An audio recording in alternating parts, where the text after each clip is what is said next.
ক্ষমা করলে আল্লাহ তাআলা বান্দার ইজ্জত সম্মান আরো বৃদ্ধি করে দেন। মুসলিম শরীফের হাদিস। আমি রাগ বা তোমাদের ব্যাপারে খারাপ মানসিকতা কোনোটাই পুষে রাখিনি, কেননা পবিত্র কোরআনে আছে, অন্তরে পরশ্রী কাতরতা পুষে রাখবেন না।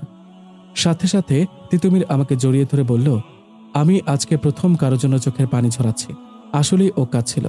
আমার জন্য কেঁদে লাভ নেই। ইসলামের সুশীতল ছায়ায় আপনি আরো অনেক কিছুই জানতে পারবেন, যা আপনাকে দুনিয়া ও আখিরাত উভয় ক্ষেত্রে সফলতা দেবে। আমাকে ছেড়ে দিয়ে তিতুমির বলল, হ্যাঁ আমি জানব যে ইসলামের ছায়ায় অর্ণব এত ভালো চরিত্রের অধিকারী হয়েছে, এতটা সংযত, এতটা উদার হৃদয়ের মানুষ হিসেবে গড়ে উঠেছে। যে ইসলামের বাণীসমূহ এতটা বাস্তবধর্মী, সে ইসলামে আরো কত কিছু না লুকিয়ে আছে। আমাকে জানতে হবে, আমাকেও হতে হবে অর্ণবের মতো একজন প্রকৃত মুসলিম। আল্লাহকে শুকরিয়া যে অর্ণবের মতো একজনকে আমার জীবনে পাঠিয়ে দেওয়ার জন্য, যার উসিলায় আমি আজ সঠিক পথের হদিস পেলাম। ঠিক আছে, তাহলে আমি গেলাম। ওরা দাঁড়ায় আছে। আসসালামু আলাইকুম। ওয়ালাইকুম আসসালাম। তারপর আমি ওখান থেকে চলে আসলাম। সেদিন মেঘলাকে উত্ত্যক্ত না করার জন্য বোঝানোর ফলে তিতুমিরের মনটা নরম হয়েছিল, কিন্তু ওর বন্ধুগুলো এসে সব ভেস্তে দিয়েছিল। কিন্তু রেশটা ছিল, যা এবারের ঘটনাটাতে ওর মনে গভীরভাবে প্রভাব ফেলতে সাহায্য করেছে, যার কারণে ছেলেটা বদলে গেছে। যাক, পরিকল্পনাটা কাজে আসছে। হাদিসে এসেছে, আল্লাহ যখন কোনো পরিবারের কল্যাণ চান, তিনি তাদের মধ্যে কোমলতার প্রবেশ ঘটান। মুসনাদে আহমদ। যেটা ঘটেছে তিতুমিরের ক্ষেত্রে। আল্লাহ সকলকে হেদায়েত দান করুক। দেখলাম মশহুরা দাঁড়িয়ে আছে। আয়েশ, বুঝলি? বুঝলাম। নেহা বলল, এটা তো আব্দুল কাদের জিলানির ছোটবেলার ঘটনার মতো। বেলাল বলল, ইনি আবার কে হন? নেহা বলল, আব্দুল কাদের জিলানি ইসলামের অন্যতম প্রচারক ও বিজ্ঞ পণ্ডিত ছিলেন। মনে পড়েছে। আব্দুল কাদের জিলানি ছোটবেলায় যখন বাগদাদে যাচ্ছিলেন, তখন একদল ডাকাত ওদের আক্রমণ করে। ওনার মা স্বর্ণমুদ্রা ফতোয়ার নিচে সেলাই করে দেওয়ায় ডাকাত দল তা পায়নি। ডাকাত সর্দার ওনাকে সাথে কিছু আছে কিনা তা জিজ্ঞাসা করলে উনি সত্যিটা বলে দেয়। স্বর্ণমুদ্রাগুলো হাতে পেয়ে ডাকাত সর্দার অবাক হয়ে ওনাকে জিজ্ঞেস করে, কেন সত্য বললে? চাইলে তো মিথ্যা বললে স্বর্ণমুদ্রাগুলো বাঁচাতে পারত। তখন আব্দুল কাদের জিলানি বলে, আমার মা যত বড় বিপদে আসুক তাও মিথ্যা কথা বলতে মানা করেছিলেন। তারপর আব্দুল কাদের জিলানির সত্যবাদিতায় মুগ্ধ হয়ে পুরো ডাকাত দল ভালো হয়ে যায়। হ্যাঁ, প্রেক্ষাপট ভিন্ন হলেও ব্যাপারটা একই ঘটেছে। অর্ণব বলল, আমি একটু চেষ্টা করেছি, বাকিটা আল্লাহর উপর ছেড়ে দিলাম। আমার কাজ চেষ্টা করা, বাকিটা আল্লাহর ওপর। এজন্যই তো আমাদের দয়ার নবী হযরত মুহাম্মদ সাল্লাল্লাহু আলাইহি ওয়াসাল্লামকে উদ্দেশ্য করে আল্লাহ তাআলা বলেন, হে মুহাম্মদ, তোমার কাজ শুধু আল্লাহর বাণী পৌঁছে দেওয়া, আর বাকি হিসাব নিকাশ তো আমার কাজ। সূরা জাসিয়া আয়াত 14। মশহুর বলল, ঠিক বলেছিস। এখন সবাই ক্লাসে চল। আমরা যে একটা ক্লাস মিস করলাম, এটা তোদের খেয়াল আছে? আমরা সবাই অবাক। আসলেই তো, এসবের মধ্যে আমরা ভুলে গিয়েছিলাম ক্লাস করার কথা। সবাই একসাথে দৌড় দিলাম। সন্ধ্যার নামাজ পড়ার পর হৃদয় আমার খুব ভালো বন্ধু কল দিল। কল ধরতেই হৃদয় বলল, তাড়াতাড়ি জেলা স্কুলের পেছনে আয়। আসসালামু আলাইকুম। এই, তুই সালাম দিলি না কেন? জানিস না সালামের কত ফজিলত? হাদিসে এসেছে, আবু হুরায়রা রাদিয়াল্লাহু তাআলা আনহু হতে বর্ণিত, রাসূল সাল্লাল্লাহু আলাইহি ওয়াসাল্লাম বলেন, তোমরা ততক্ষণ পর্যন্ত জান্নাতে প্রবেশ করবে না যতক্ষণ পর্যন্ত তোমরা পরিপূর্ণ ঈমানদার হতে পারবে না, আর ততক্ষণ পর্যন্ত তোমরা পরিপূর্ণ ঈমানদার হবে না যতক্ষণ পর্যন্ত তোমরা একে অপরকে ভালোবাসবে না। আমি কি তোমাদেরকে এমন একটি জিনিস বাতলিয়ে দেব যা করলে তোমরা পরস্পর পরস্পরকে ভালোবাসবে? তারপর তিনি বললেন, তোমরা বেশি বেশি করে সালামকে প্রসার করো। মুসলিম শরীফের হাদিস। বুঝলি? ওয়ালাইকুম আসসালাম। মাফ করে দে ভাই, ভুল হয়ে গেছে। বেটা ভালো হয়ে যা, এখনো সময় আছে। তুই তো দেখতেছি এখনো কথায় কথা জ্ঞান ছাড়িস, এখনো শুধরাইলি না। তোদের কাছে তো এগুলো ভালো লাগবে না, এটা জানি।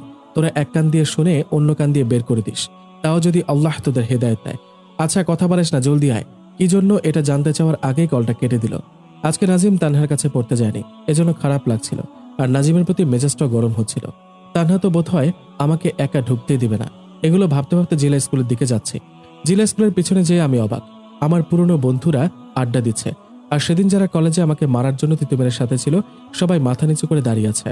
বন্ধুদেরকে উদ্দেশ্য করে, আসসালামু আলাইকুম, কিরে তোরা এখানে? কেমন আছিস সবাই?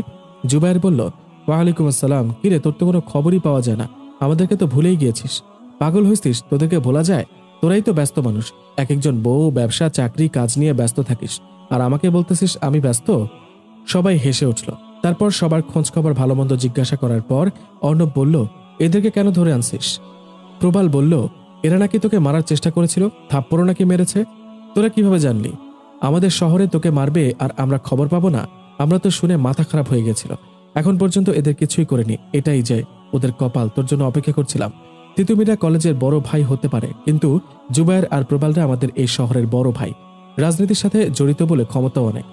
আর বড় কথা, আমার অনেক ভালো বন্ধু। তিতুমিরদের দিকে তাকিয়ে দেখলাম ভয়ে চুপসে গেছে সবগুলো। অর্ণব বলল, আরে বাচ্চা মানুষ ভুল করেছে, না জেনে শুনে করেছে, মাফ করে দে। পবিত্র কোরআনে আছে, অন্যকে তার ভুলের জন্য ক্ষমা করুন।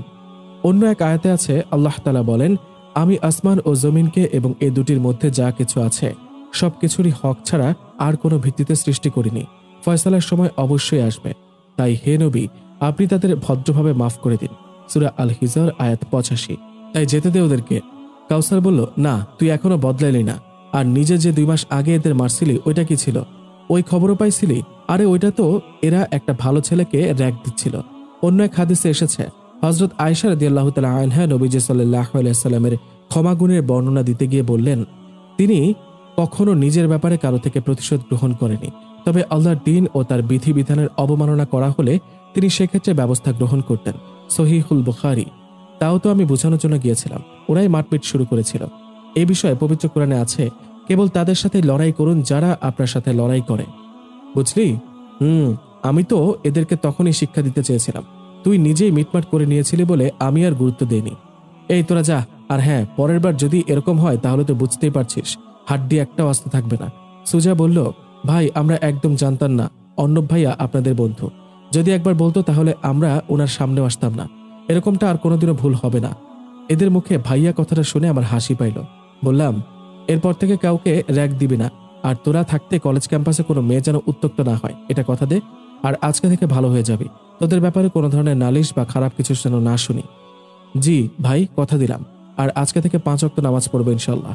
যা, আর এখানকার কথা যেন কোনোভাবে বাইরে না যায়, বিশেষ করে আমার কথা। গেলে তোদের ধরবো। আমার সাথে কলেজে আমি জুনিয়র হিসেবেই কথা বলবি। তিতুমির বলল, ঠিক আছে ভাই। আসসালামু আলাইকুম। ওয়ালাইকুম আসসালাম। ওরা চলে যাওয়ার পর আমার বন্ধুদের সাথে অনেকক্ষণ আড্ডা দিলাম। পুরনো বন্ধুরা অনেকদিন পর একসাথে হলে যা হয় আর কি।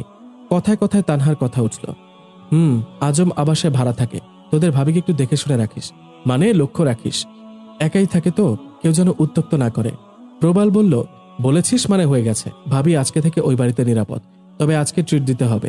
সবাইকে ট্রিট দিয়ে বাড়ি ফেরার সময় দেখি তিতুমিরা রাস্তায় দাঁড়িয়ে আছে। ওদের কাছে যাওয়ার সাথে সাথে সুজা এসে বলল, ভাই আমি জানতাম না জুবায়ের ভাইদের বন্ধু তুমি। থাপ্পড় মারার জন্য দুঃখিত, প্লিজ মাফ করে দেন। আর এরকমটা কখনো হবে না, কথা দিলাম। আপনি শুধু একবার বলতেন যে আপনি ওদের বন্ধু, তাহলে আমরা নিজে থেকে নেগলার কাছে ক্ষমা চেয়ে নিতাম। আমি মুচকি হাসলাম। আরে আমি তো তখনই মাফ করে দিয়েছিলাম। আমি যদি তখনই বলে দিতাম তাহলে তোমাদের নৈতিক শিক্ষাটা হতো না। এজন্যই পবিত্র কোরআনে আছে, মানুষকে আল্লাহর পথে আহ্বান করুন হিকমা ও উত্তম ভাবে। আমি চাইলে মারামারি করে বা জুবাইরদের দ্বারা তোমাদের শিক্ষা দিতে পারতাম, কিন্তু আমি তা করিনি। আমি চাচ্ছিলাম আল্লাহর রহমতে তোমরা নিজে থেকে ভালো হও। এজন্যই তো নবীজিকে উদ্দেশ্য করে আল্লাহ তাআলা বলেন, আল্লাহর রহমতেই আপনি তাদের জন্য কোমল হৃদয় হয়েছেন। পক্ষান্তরে আপনি যদি রাগ ও কঠিন হৃদয় হতেন তাহলে তারা আপনার কাছ থেকে বিচ্ছিন্ন হয়ে যেত।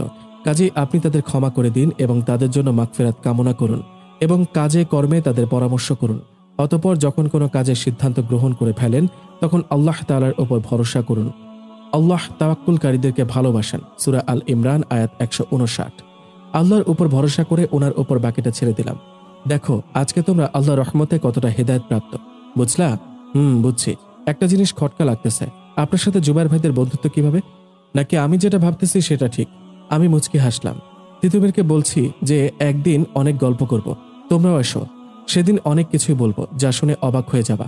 তবে এখন না, পরে দেখা হবে। এখন যাই। সবাই বলল ঠিক আছে। সেদিনের অপেক্ষায় থাকলাম। তিতুমির বলল, আসসালামু আলাইকুম। ওয়ালাইকুম আসসালাম। সবাই ভালো থেকো, আর হ্যাঁ গোপন রাখিও কিন্তু, কেউ যেন জানতে না পারে। বাড়ির দিকে হাঁটা দিলাম, এমন সময় ফোনটা বেজে উঠল। পকেট থেকে বের করে দেখলাম হেড স্যার ফোন দিয়েছে।